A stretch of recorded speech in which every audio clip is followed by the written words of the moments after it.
Madame, Monsieur, bonsoir, bienvenue dans ce journal. À la une de l'actualité ce soir, la Côte d'Ivoire salue un grand serviteur de l'État, Sidiki Diakité, porté en terre ce lundi à Grand-Bassam. Mais avant, un hommage national à la mémoire de l'ex-ministre de l'administration du territoire, la primature, en présence du chef de l'État. Ce au cadre de l'administration ivoirienne fait commandeur de l'ordre national à titre posthume.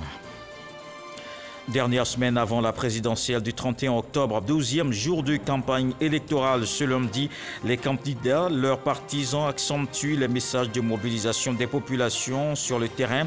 Des tournées, rencontres à Abidjan et à l'intérieur du pays pour rallier le maximum d'électeurs à leur cause. Le scrutin a donc lieu ce samedi en Côte d'Ivoire, une présidentielle 2020 que plusieurs observateurs se préparent à suivre. Certaines missions d'organisation nationale et internationale déjà sur place, elles seront témoins de l'élection dans plusieurs villes. Ces acteurs, qui sont-ils et comment s'organisent-ils? Le dossier à suivre dans ce journal. Présidentielle en Guinée, la situation sécuritaire reste tendue à Conakry. Le FNDC, la plateforme de l'opposition qui avait appelé à la mobilisation, explique que les manifestants n'ont pas la possibilité de sortir. Une mission internationale dans le pays tente l'apaisement des rencontres prévues avec les différents acteurs. Un hommage national à la mémoire de feu Sidiki Diakité, ministre de l'administration du territoire et de la décentralisation. C'était ce lundi matin à la primature en présence du chef de l'État. L'ex-préfet au grade reçoit la distinction de commandeur de l'ordre national à titre posthume. Alexis Ouedraogo. 9h30 ce lundi à la primature, la famille du ministre Sidiki Diakité est installée. Le gouvernement ivoirien rend hommage ce jour à un grand commis de l'État, le ministre de l'administration du territoire et de la décentralisation. La mise en place du drapeau vient par sa symbolique honorer le travail abattu par le défunt. Administrateur civil, l'homme avait un sens élevé du devoir.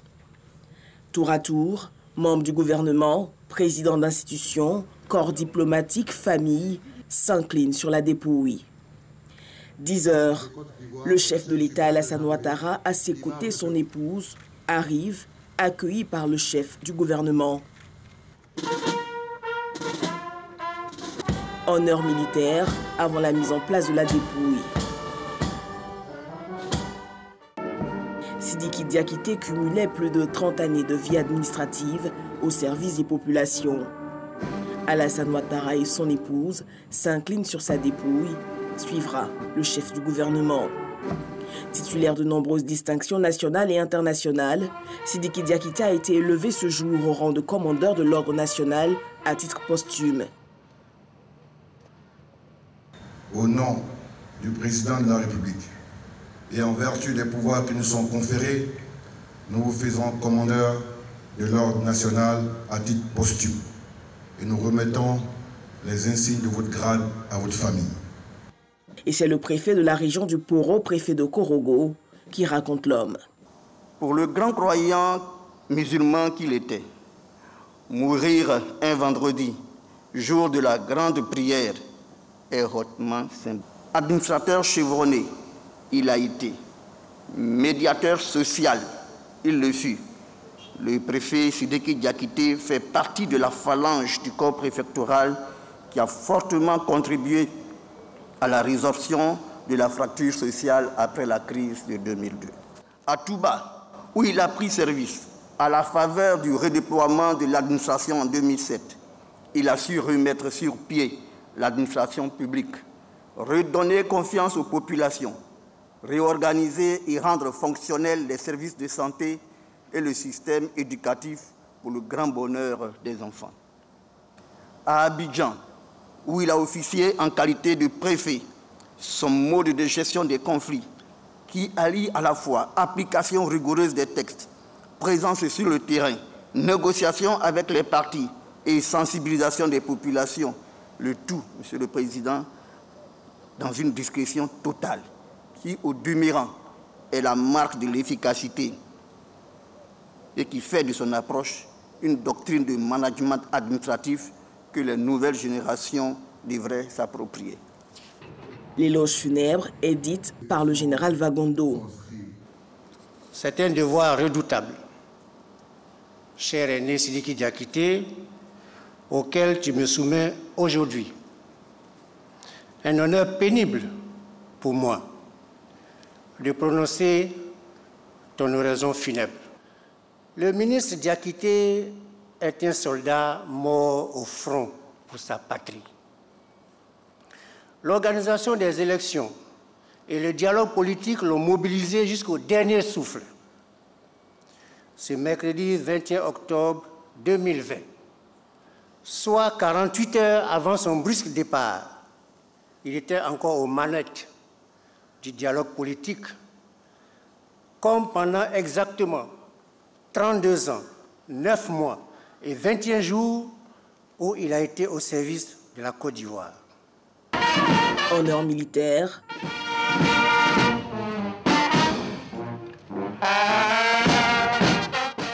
L'armée lui rend hommage. Adieu, monsieur le ministre.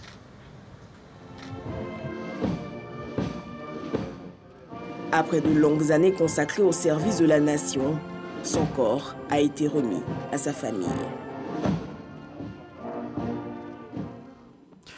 Après cet hommage de la nation, le ministre Sidiki Diakité inhumé au cimetière de Grand Bassam. Après la prière mortuaire à la mosquée de la ville historique, il a été accompagné à sa dernière demeure par sa famille et ses plus proches collaborateurs. Kone Pagassoro.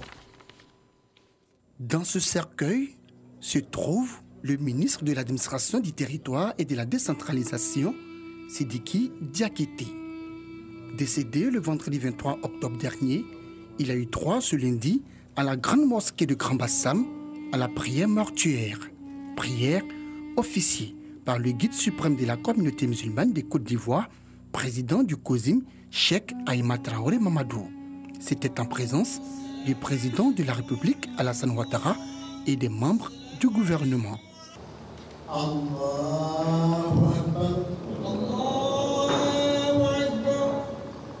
Après la prière mortuaire, Sidiki Diakité est accompagné au cimetière de Grand Bassam où il a été inhumé en présence de sa famille, de ses amis, de ses plus proches collaborateurs et de ses collègues, tous consternés par ce départ brusque et inattendu.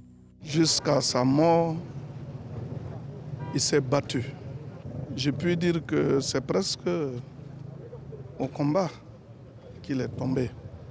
Parce que son souci, c'est de voir la Côte d'Ivoire connaître la paix éternellement. Très souvent, quand les gens meurent, on dit ils sont grands, mais lui là, c'est une réalité. C'est un grand homme.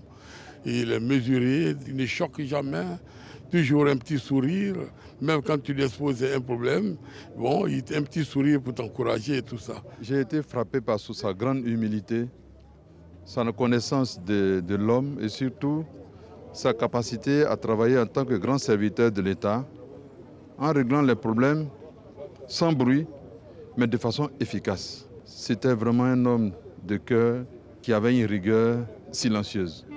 Du retour du cimetière, autorités administratives, élus, cadres, filles et fils de la ville natale du ministre Sidiki Diakité saluent la mémoire de ce grand commis de l'État. Il était très pieux. Son père était imam de la grande mosquée, là où on a fait la prière mortuaire. Il est sans problème que la terre soit légère. Et vraiment, c'est une grande fête pour la Côte d'Ivoire. Quand nous retrivions sur cet espace, il y a de cela quelques années, c'était pour faire des tournois de Maracana. Aujourd'hui, venu se rassembler là parce qu'il est parti trop tôt. Les cœurs saignent à Grand Bassam. Sa famille, encore sous le choc, a tenu à exprimer toute sa gratitude au chef de l'État, Alassane Ouattara. Nous sommes infiniment reconnaissants au président de la République par rapport à tout ce qu'il a fait pour notre fils, notamment l'hommage de la nation à notre défunt fils. Et nous avons compris aujourd'hui que malgré son jeune âge, il a servi la nation ivoirienne. Ancien préfet d'Abidjan, le ministre de l'administration du territoire et de la décentralisation, Sidiki Diakité, part, laissant derrière lui une veuve et 5 enfants, dont un garçon et 4 filles. Feu Sidiki Diakité, ministre de l'administration du territoire et de la décentralisation, qu'on a d'ailleurs vu sur la table des négociations lors du dialogue politique, comme à 48 heures de son décès. Les discussions tenues en vue de la présidentielle de ce samedi 31 octobre 2020. Nous sommes lundi aujourd'hui, 12e jour de campagne électorale. Les candidats sont toujours sur le terrain de la mobilisation. On fait le point.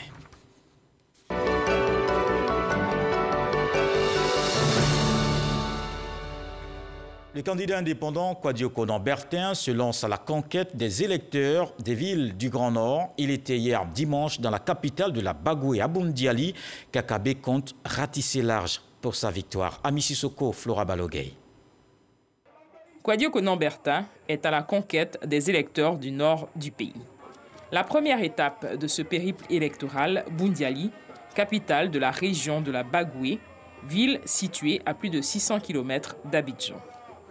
Rendez-vous a été donc donné au centre culturel pour une communion fraternelle entre le candidat indépendant Kakabe et les populations. Militants et sympathisants se sont mobilisés pour lui réserver un accueil chaleureux. Danse, balafon étaient à l'honneur pour ce traditionnel Fota Amana.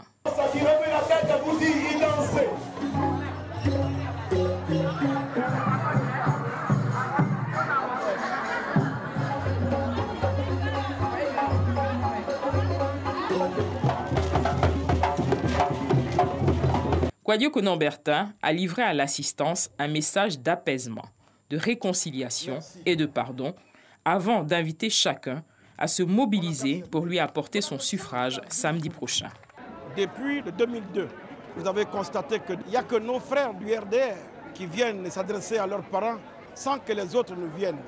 Et je dis, il faut qu'on permette justement la libre circulation entre hommes politiques, que nos messages aient accès à toutes les couches sociales, sans distinction de religion, de région ou même d'ethnie.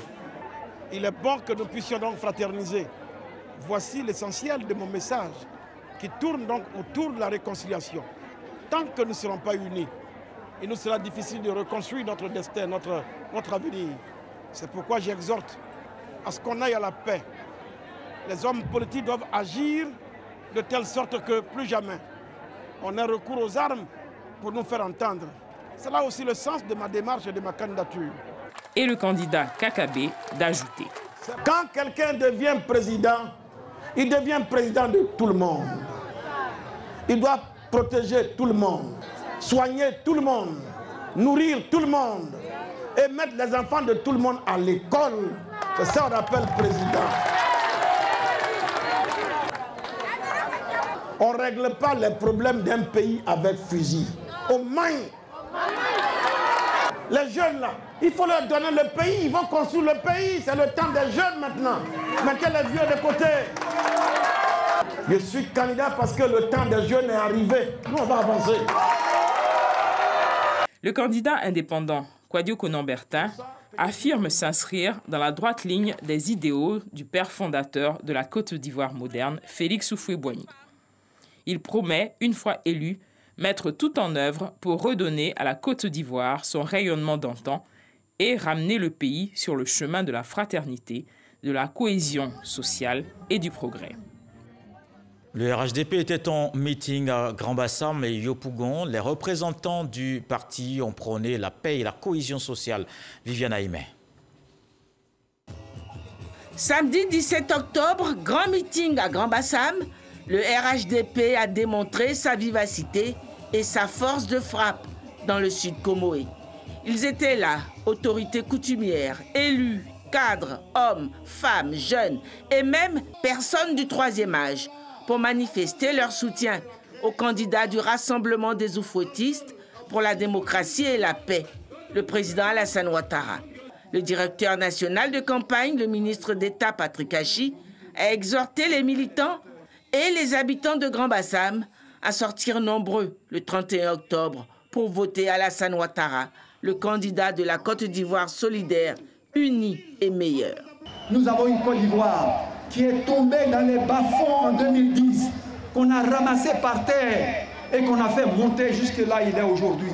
Où tous les pays du monde reconnaissent qu'à nouveau la Côte d'Ivoire rayonne sur le continent mondial. Au moment où on est arrivé là, est-ce qu'on peut retourner en arrière? Est-ce qu'on peut retourner en arrière? Alors nous avons dit au président, si tu veux choisir entre nous maintenant, il reste 3 semaines, on va aller aux élections. Si tu veux choisir entre nous maintenant, ça va être compliqué. Celui sur lequel il n'y a pas de débat, si tu dis c'est toi là, nous tous on est d'accord. Si tu dis c'est quelqu'un, on va commencer à discuter. Oh, l'heure est arrivée, il faut aller déposer les dossiers. C'est pas maintenant on va commencer à discuter. Viens, tu vas gagner ça proprement et on est à côté, on va continuer avec toi. Parce que le président dit, mes petits frères, votre tour est arrivé, on dit oui, président. Mais ça là, c'est un coup KO. C'est un coup KO, on ne veut pas l'essayer. Viens, gagne. Et avec toi, nous allons faire de la Côte d'Ivoire un rêve que tu as. C'est nous qui avons dit, pardon, reste encore. On a besoin de toi. La Côte d'Ivoire a besoin de toi. Nous avons besoin de toi, de tes connaissances, de ta science, de tes connexions. Le directeur national de campagne a aussi demandé aux jeunes de ne pas céder à la provocation, mais à avoir un comportement digne et exemplaire tout au long de la durée de la campagne électorale et même le jour de l'élection, le 31 octobre.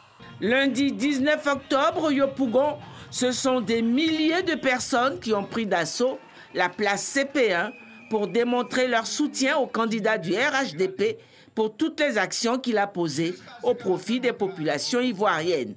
Le directeur de campagne pour la région du nord d'Abidjan, Gilbert Kafana Koné, les a sensibilisés sur la nécessité de préserver la paix et la cohésion sociale en cette période électorale. Dans le processus électoral, depuis dimanche, c'est la fin du retrait des cartes d'électeurs. En attendant le samedi pour le vote, il y avait, pour les derniers jours, une affluence dans les centres à Sassandra. Notre correspondant permanent dans le Bas-Sassandra, Sam Kona, a fait le constat ce week-end. Les populations de Sassandra sont sorties nombreuses pour retirer leurs cartes. Comme ici, à l'école primaire publique Plage, où la cour ne désemplit pas. Des longs rangs formés pour retirer le précieux sésame. Malgré le soleil, nous sommes là parce qu'il est important de pouvoir retirer maintenant nos cartes d'électeurs, pouvoir accomplir notre acte civil. Même si la pluie m'a vu la Sanaka me mouiller, je suis venu retirer ma carte pour voter. À notre passage dans la mi-journée, l'agent distributeur Sissé Mawa a bien voulu nous faire le point des retraits des cartes. Début de semaine, c'était un peu timide, mais ce week-end, ça a bougé. Je suis présentement à 301 personnes qui ont reçu leur carte ce matin. Cet engouement constaté au retrait des cartes d'électeurs est le résultat de la campagne de communication initiée par les élus de la région. Aujourd'hui, l'affluence est totale, les retraits se font et je suis convaincu que nous allons doubler le taux de retrait que nous avons présentement. En tout cas, tout se passe bien. Des réunions de sensibilisation se tiennent un peu partout pour inviter les populations à une élection apaisée. J'ai saisi l'opportunité que vous m'offrez pour lancer un appel à toutes les populations de la région du Boclé, de Fresco et de Sassandra, de regarder le devenir de notre région, le développement de notre région, de faire en sorte que ce qui se passe ailleurs et qui n'est pas intelligent n'arrive pas ici. Je lance un appel à tous mes chefs de la région du Boclé pour les élections apaisées. Nous ne voulons pas que les gens puissent aller marcher et puis demain revoir le retour en 2011 où nos villages pleuraient, où on était en brousse. Nous les femmes, on veut la paix, rien que la paix. C'est parce qu'il y a la paix qu'on fait Placali. On souhaite qu'il y ait toujours la paix. Il faudrait que nous restions dans ce mouvement de paix-là pour que nous avancions pour le bien-être de notre pays. Le 31 octobre prochain, dans la région du Boclé, seuls ceux des 65 104 électeurs détenteurs d'une carte pourront participer au vote. La commission électorale indépendante informe la communauté nationale et internationale qu'au terme de la période de distribution des cartes d'électeurs du 14 au 25 octobre 2020, 3 084 288 électeurs ont effectivement retiré leur carte, soit 41,15% des 7 495 082 électeurs. Conformément aux dispositions du Code électoral, les électeurs qui n'ont pas pu retirer leur carte carte pourront le faire le 31 octobre 2020, jour du scrutin, dans leur bureau de vote respectif où un dispositif particulier sera installé à cet effet. La commission électorale indépendante rappelle enfin que les nombres de lieux de vote 10 815 et de bureaux de vote 22 381 restent inchangés sur le territoire national et à l'étranger. C'est fait à Abidjan le 26 octobre 2020, le secrétaire général de la commission électorale indépendante. L'élection présidentielle, c'est donc ce samedi. Plusieurs observateurs sont annoncés dans le pays. Des organisations nationales et internationales se mobilisent pour suivre le scrutin. Ils sont les témoins des faits qui se déroulent, voire les yeux et les oreilles des missions qui se déploient. Les observateurs électoraux, qui sont-ils? Comment s'organisent-ils? On fait un focus sur toutes ces questions et bien d'autres dans ce dossier avec Sidonie Davila. Leur nom rime avec élection. Eux, ce sont les observateurs. On note souvent leur présence dans les centres de vote lors des scrutins électoraux. Marie Mwonzi, observatrice depuis 2001, parle d'une expérience riche. Plusieurs pays, plusieurs élections observées. Cette diplomate à la retraite garde encore de beaux souvenirs de ces moments sur le terrain. Le sentiment que j'ai sur les élections que j'ai observées, c'est un sentiment positif. Parce que vous voyez des personnes qui attendent sous le soleil. Et chacun attend son tour. D'un coin à un autre de l'Afrique. Du Bénin jusqu'à l'île Maurice où j'ai été en 2019. Et cela m'a fortement marqué. Cela montre aussi que les populations sont sensibilisées. Elles savent que l'élection est importante et elles doivent se déplacer pour aller exprimer leur choix.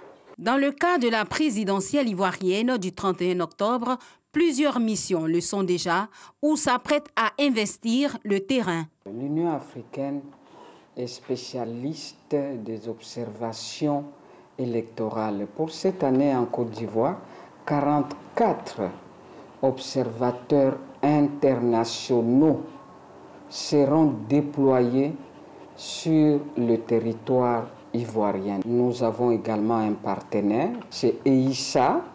C'est une organisation qui est spécialisée dans l'observation des élections. Et cette année, ils sont ensemble avec la Fondation Carter. À leur niveau également, ils ont une trentaine d'observateurs internationaux. Les observateurs sont considérés comme des témoins oculaires indépendants des élections.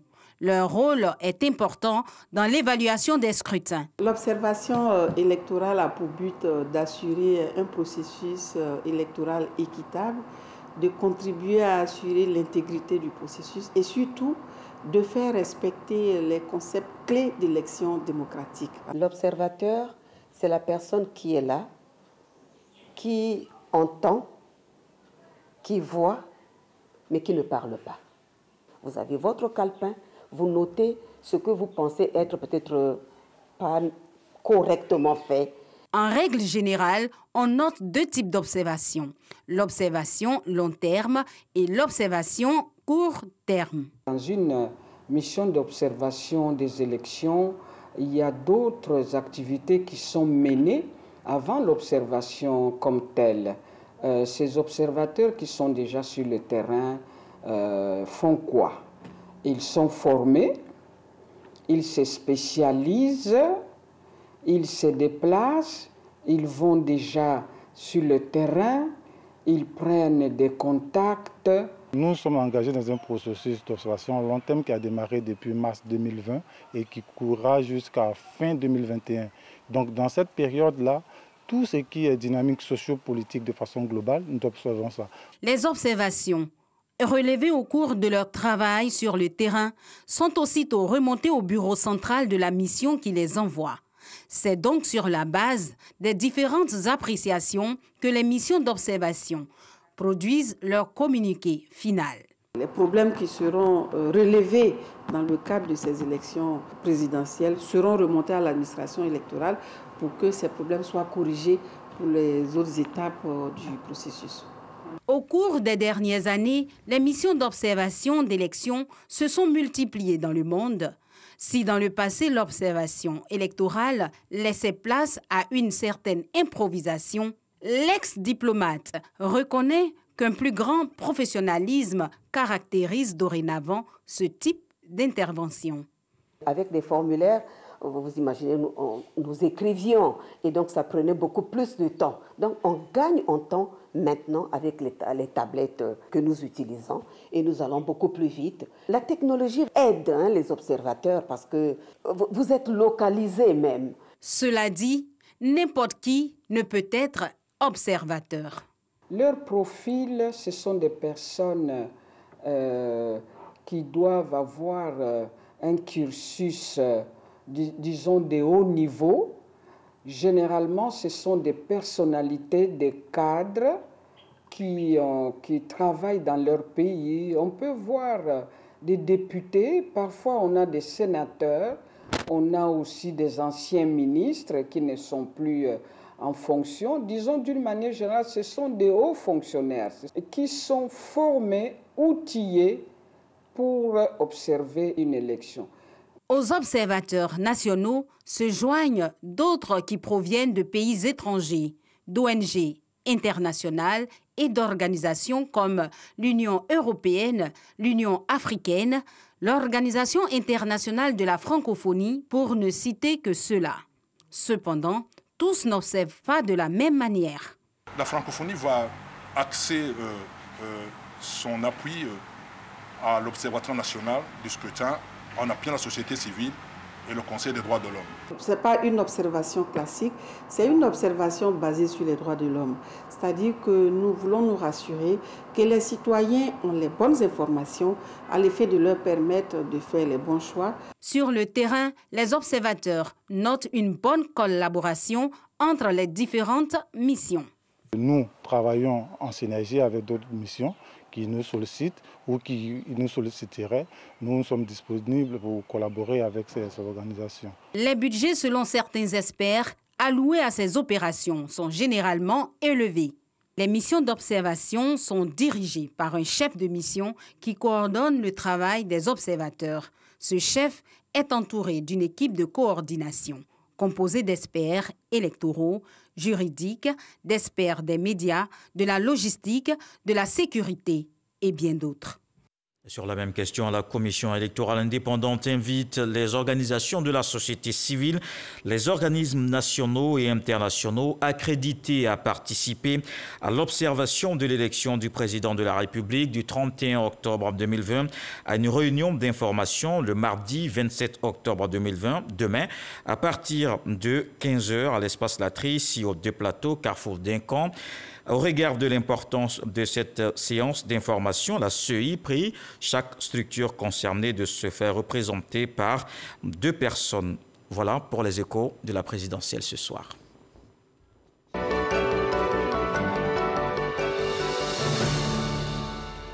Sensibiliser les jeunes à la préservation de la paix dans ce contexte électoral, c'est la mission que s'est fixée Serge Koléa, journaliste à la RTI. Le Super Ebony est en tournée de sensibilisation dans plusieurs villes. À Bouaké, il appelle à une présidentielle apaisée. Djenebo Ouattara. Après Daloa, Zoukougbe, Diokwe et Gagnoa, Serge Koléa, Super Ebony 2019, est à Bouaké dans le cadre de sa tournée nationale sur la paix et la cohésion sociale.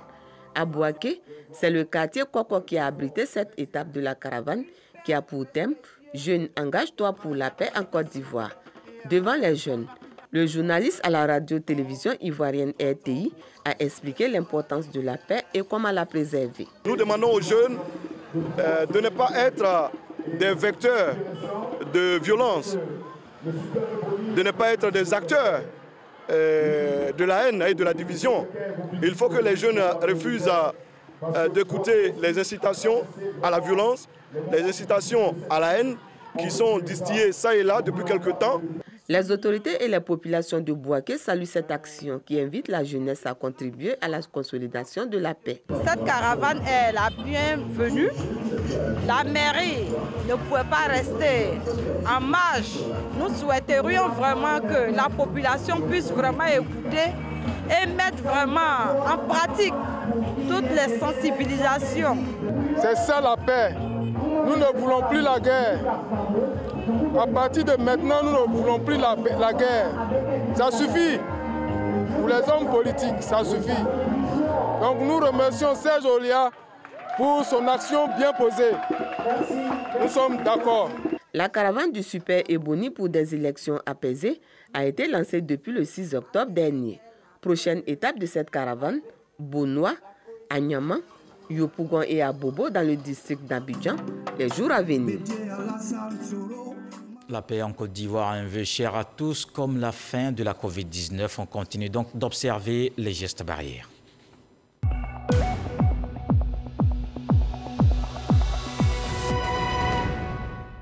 Voici les chiffres de ce lundi. 16 nouveaux cas de Covid-19 sur 699 échantillons prélevés, soit 2,3% de cas positifs, 46 guéris et pas de décès à la date du 26 octobre. La Côte d'Ivoire compte donc 20 486 cas confirmés, dont 20 212 personnes guéries, 122 décès et 152 cas actifs. Le nombre total d'échantillons est de 188 716. Le gouvernement fait aussi régulièrement le point de la gestion de la pandémie dans le pays. Le ministère de la Santé et de l'Hygiène publique enregistre des résultats encourageants sur la période du 12 au 25 octobre 2020. Une diminution des cas confirmés, un taux de positivité en dessous de 4%. Mais attention, la pandémie n'est pas encore terminée. Jean-Marc Djadji. Le gouvernement enregistre, sur la période du 12 au 25 octobre 2020, une baisse constante de nouveaux cas de Covid-19, soit un taux de positivité en dessous de 4%. En effet, comparativement aux 2 semaines précédentes, celles écoulées, on est passé de 525 cas de Covid-19 diagnostiqués à 316 cas, soit une diminution de 39,80%. Ces résultats encourageants ne doivent pas nous faire oublier que le virus continue malgré tout de circuler au niveau communautaire. À l'intérieur du pays, les régions du Gbeke, San Pedro, Aboasso et Korogo sont les plus impactées. Le ministère de la Santé et de l'Hygiène publique demeure en alerte concernant la prise en charge des malades. On dénombrait, en fin de semaine passée, 35 malades au Vitiv et à Ibis, ainsi que 12 autres malades dans les sites de prise en charge de Trècheville, de Cocody et Yopougon, dont 6 en réanimation. Ce 133e point sécuritaire national a porté essentiellement sur le respect des mesures barrières et la surveillance des frontières. Maquis contrôlé, 325. Bars et boîtes de nuit contrôlés, 153.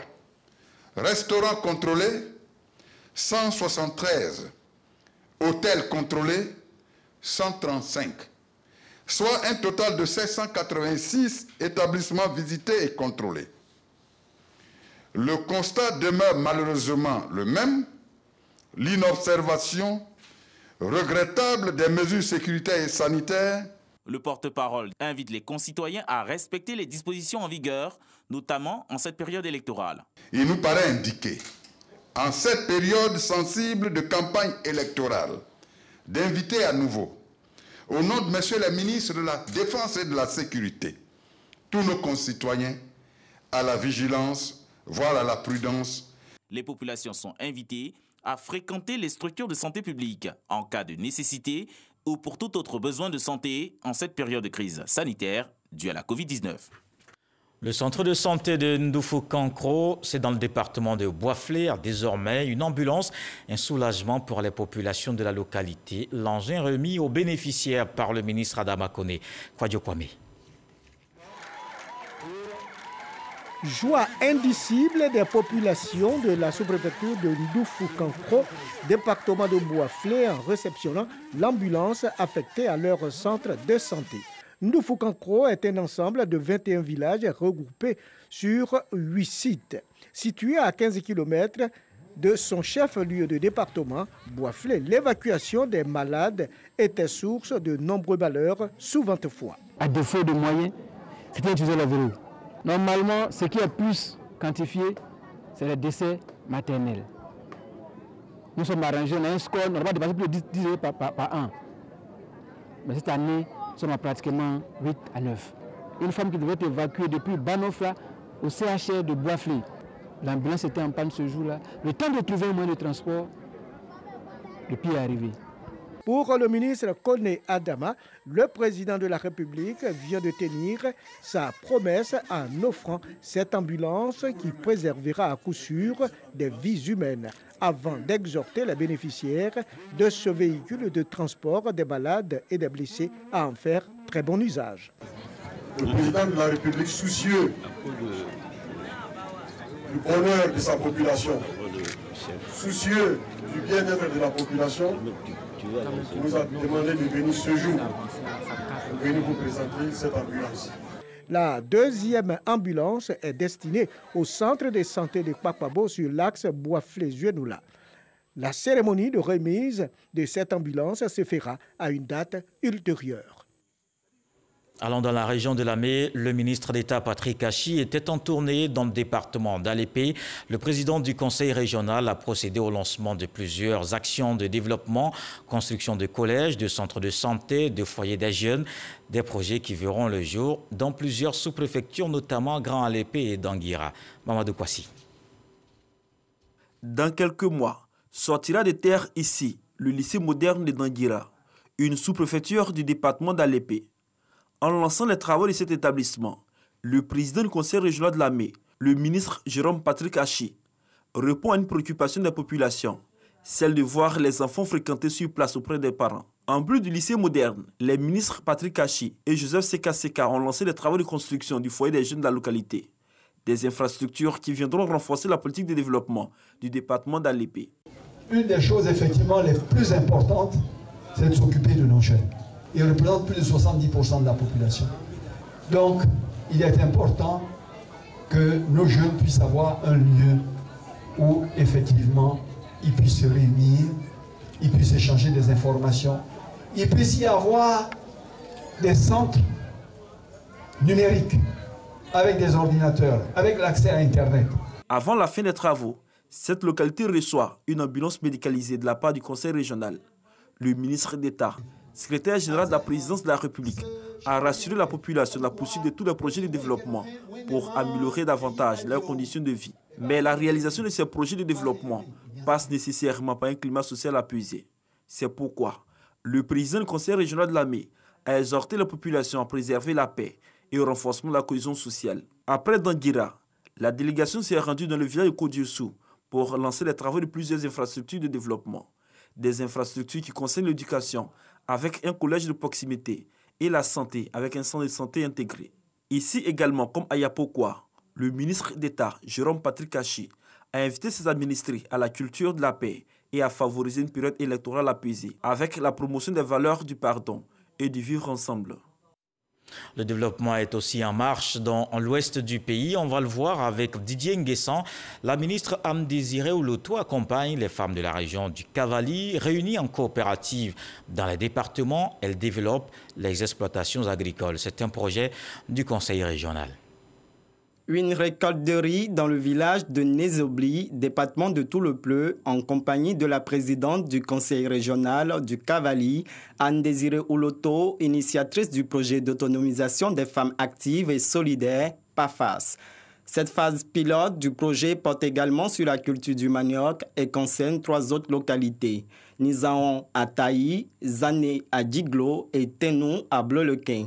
Le développement d'exploitations agricoles permet aux femmes bénéficiaires d'être autonomes. Grâce à Madame la ministre aujourd'hui, nous nous sentons indépendants de nos maris parce que nous sommes autonomes aujourd'hui. À travers tous ces champs demain qui vont rentrer en production, ça va nous permettre de gérer les dépenses avec nos maris. Le projet ne se limite pas qu'à la production du vivrier. Ce projet s'étend également au secteur de l'élevage de volailles, mais aussi à la culture du champignon. Ce projet porte également sur l'alphabétisation de la femme. Vous avez commencé à faire l'école, non? Oui, oui. Voilà, donc les femmes ne nous oublient, elles apprennent à lire et à écrire. Je suis venue voir ce qu'elles ont fait depuis quelques mois et j'en suis très heureuse.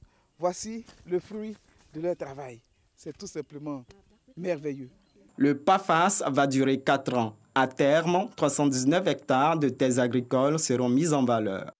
Dans le Reste de l'actualité présidentielle en Guinée, des violences ont lieu depuis le dimanche de l'élection.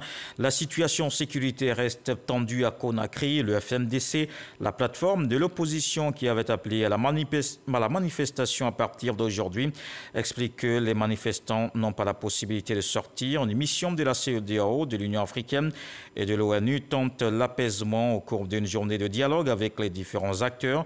Il y aura des rencontres avec les responsables de la commission électorale indépendante, le Premier ministre, les ambassadeurs du G5 CEDEAO ainsi que les ambassadeurs africains.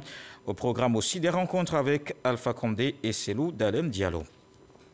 Voilà qui met un terme à ce journal. Merci de l'avoir suivi. Retour de l'actualité 23h avec Marine Cognan. Ce soir, on retient cette pensée. Le travail de la jeunesse fait le repos de la vieillesse. Je vous souhaite une fructueuse semaine. Dieu le voulant, on se retrouve demain.